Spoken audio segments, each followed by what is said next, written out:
Hello and happy October. We are here again, and I hope everyone has had the most relaxing and rejuvenating summer, ready to come back and rock. Nobody's fault but mine. Today we're going to be finishing out our reaction to Led Zeppelin's Presence album, side 2, and kicking off side 2, we've got track 1, Nobody's Fault But Mine. With a gradual crescendo. Right away, we have this very heavy and full rock presence with so much distortion and dissonance, even sort of reverb or this echo that's placed over each chord when it happens that makes it drag on and bleed into the next chord that's played, so it's all clashing.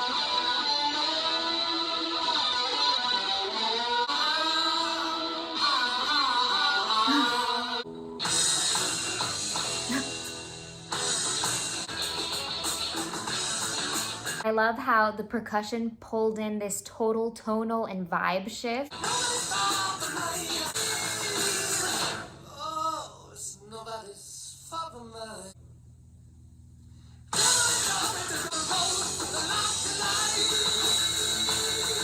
I love the way that the chord sequencing is working in tandem with the delivery of these stops and starts to build this anticipation, like the scaling up, up, up, up, up, holding us on the edge of our seats, letting us go, suspending us, and then starting us back again. It's a total roller coaster ride.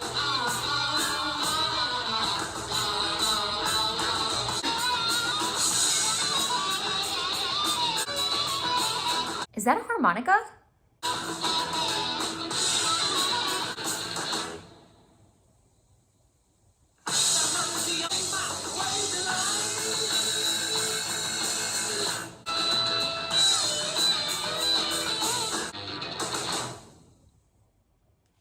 Off to the most rock and roll start I could have ever possibly imagined or ever dreamed for. And I think a lot of it was due to that really intense and gripping chord progression that led the charge of our suspense forming. A major to minor change, but it has a certain identifiable and specific souring that can only be given by parallel majors and minors. And what that means is, I'm not sure if we've gone over this before, but let's take the chord of D major, for example. So the parallel minor for D major, this is D major, the parallel minor would be, technically all we're doing is lowering the third if we're just looking at this 3-note chord. But in the context of a whole rock and roll piece, that little tonal shift can change everything. It can change the color of what's going on. It can change the intensity, the speed, the feeling, the momentum, and that is really felt when we're listening to that, and then they pull up off the sound completely and suspend us midair. At number 2, we have Candy Store Rock, and I'm really excited for this one. Sounds like it's gonna be a little tasty. And now I'm hungry.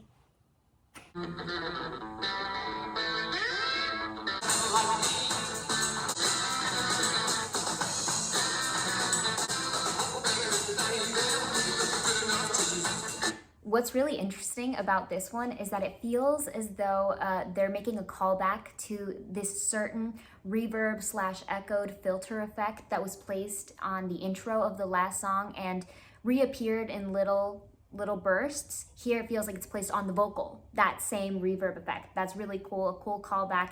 It kind of ties them together and makes this very sonically cohesive.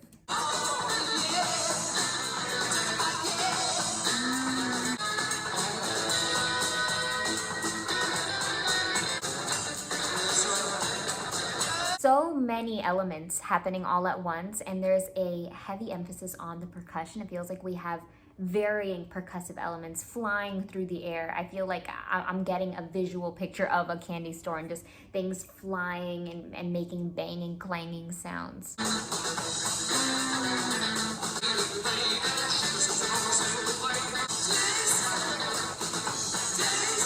We're having a vocal duet with that little motif that has been cemented into pieces of the song, that da da da da da da. It's this like downward repetitive motion.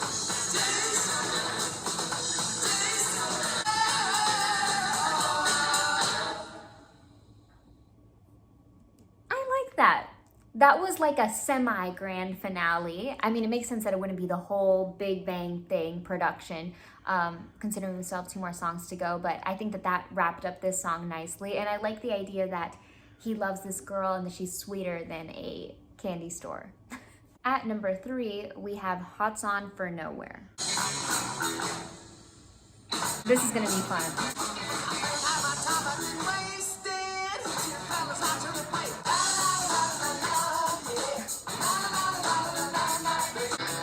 I really like this one. I feel like it's really playful. The usage of the stops and starts is not something new on this side, but I think that it's infused and worked in a different way into this song. We're able to receive some a cappella action with the vocal. It stops and we hear the vocal take center stage and solo.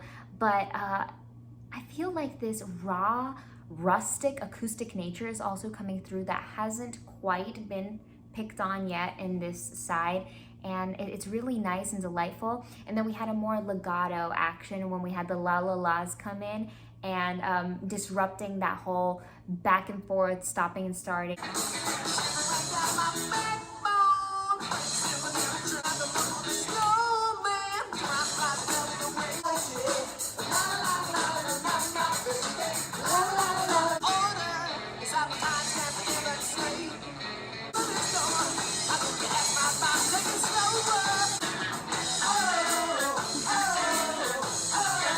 Oh, these O's are my favorite part of the song so far. There's just something so injected with rejoice and celebration in it. You can just feel the happiness coming through.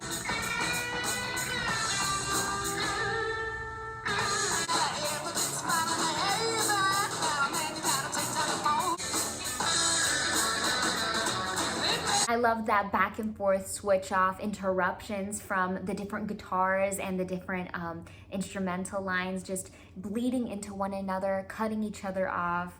It felt very combative, but at the same time uplifting, like they were supporting each other.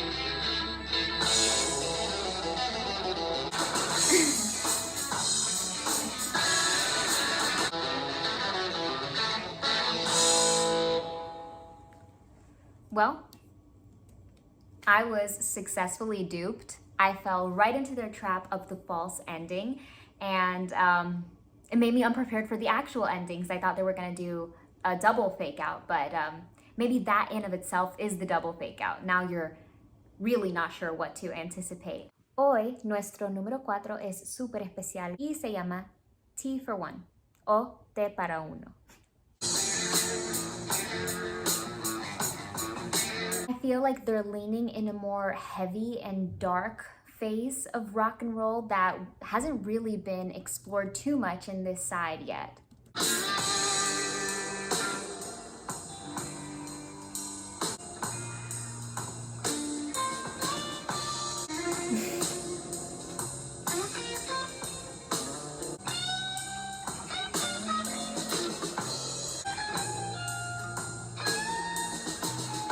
I love this total abrupt interruption, this rhythmic change, this total slow down, this retardando, and we're completely in a whole brand new world. It feels very, very entrancing and soothing and sultry and beautiful.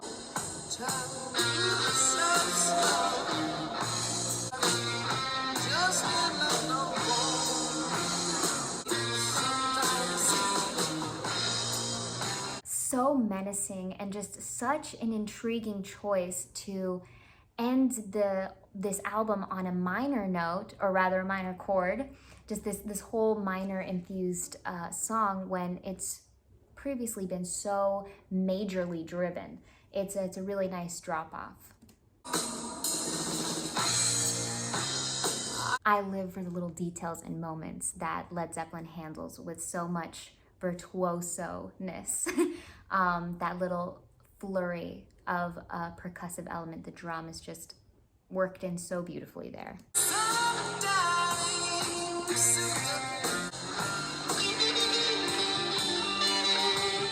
Insane.